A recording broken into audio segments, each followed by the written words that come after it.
ज्ञान का इतना बड़ा सिलेबस है, समझ में नहीं आता कौन से प्रश्न तैयार करें और कौन से तैयार ना करें। यही सोच रहे हो ना आप? बिल्कुल भी घबराना नहीं है, क्योंकि आज के इस वीडियो के बाद आपको 1% भी टेंशन नहीं होगी। इस वीडियो के माध्यम से आपको भूगोल के सारे प्रश्न एक जगह पर मिल जाएंगे। इसी प्रकार से हमने इतिहास का एक वीडियो दिया था बच्चों को, जिसको 1.5 लाख बच्चों ने देख करके, और उसके बाद इस पे 5000 कमेंट मात्र एक दिन के अंदर। बहुत बड़ी बात है। तो चलिए आज के इस वीडियो को शुरू करते हैं बच्चों, समझते हैं हमारे लिए कौन से प्रश्न इंपॉर्टेंट होंगे।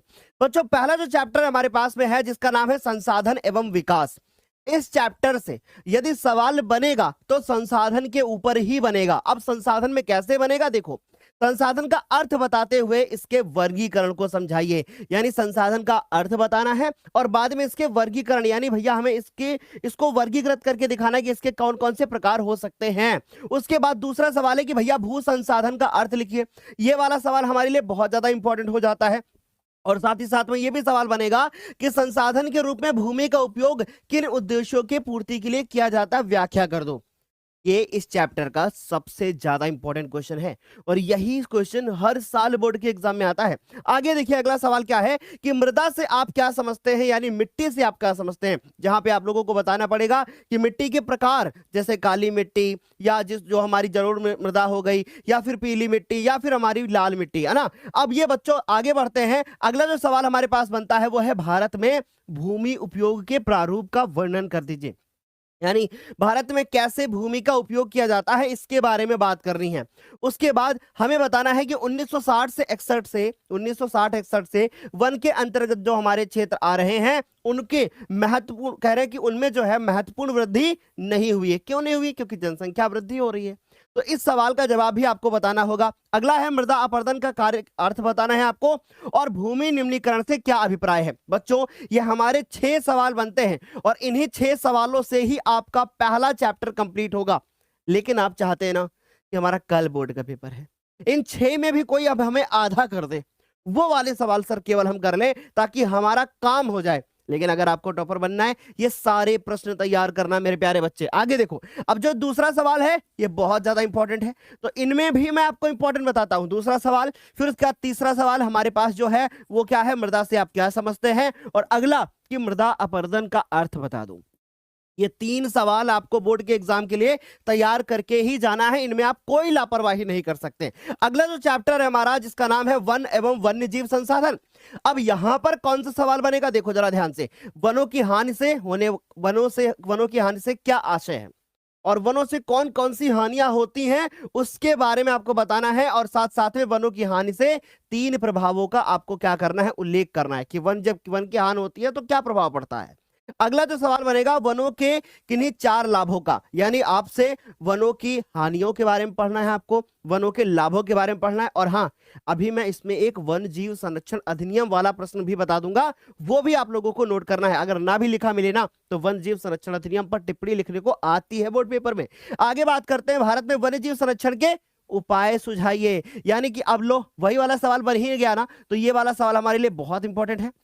और हमारे पास पहला सवाल जो है ये हमारे पास बहुत इंपॉर्टेंट है। इसके बाद आता है वन संरक्षण से आप क्या समझते हैं। याद रखिएगा, संसाधन का संरक्षण, वन का संरक्षण, जल का संरक्षण, मृदा का संरक्षण, ये संरक्षण वाले सवाल बोर्ड के पेपर में बार बार पूछे जाते हैं। अगला बच्चों जो हमारे पास सवाल है वो है जैव विविधता क्या है।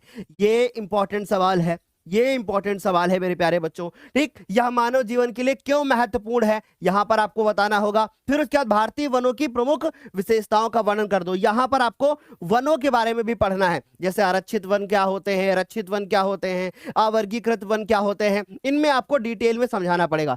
तो भैया ये जितने सवाल बताए हैं ये हमें दूसरे चैप्टर के लिए तैयार करना है। तीसरे चैप्टर पे आते हैं और आखिरी में हम आपको एक ऐसी गोल्डन टिप देंगे ना कि इन पूरे जितने भी सवाल बताएंगे इनमें से केवल आधे ही तैयार कर लो, काम हो जाएगा। वो आपको समझना है, अभी हम आपको बताएंगे। अब तीसरा जो चैप्टर आता है वो क्या है, जल संसाधन। तो जल संसाधन है, तो हमने कहा कि भैया हमें जल संसाधन से क्या अभिप्राय है, ये प्रश्न तैयार करना है।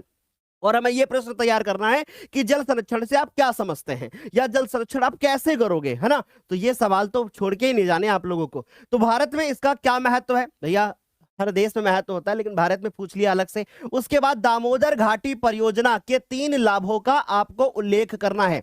अब मैं आपको बताता हूं, बहुत ध्यान से सुनिएगा।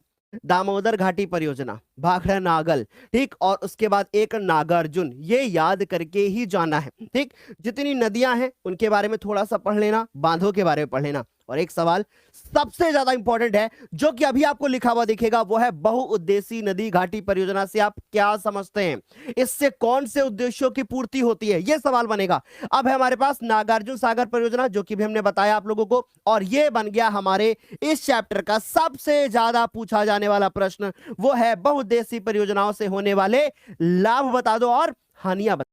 यानी आपको बहुउद्देशीय वाला जो प्रश्न है ना, वो छोड़ना ही नहीं है, वो तैयार करके ही जाना है इस चैप्टर के लिए। और भारत में जल दुर्लभता के लिए उत्तरदायी किन्हीं 4 कारण बताना है आपको। यानी कि भैया जल का संरक्षण क्यों जरूरी है और जल दुर्लभता का मतलब जल की कमी क्यों हो रही है, इसके बारे में बात करना है। और बहुउद्देशीय नदी घाटी परियोजनाओं से आप क्या समझते हैं, ये वाला प्रश्न हमारे लिए इंपॉर्टेंट है। तो भैया चौथा और छठा प्रश्न, ये 2 प्रश्न जो है ना, वो एक दूसरे से ही संबंधित है। एक तैयार करोगे दूसरा ऑटोमेटिक तैयार हो जाएगा।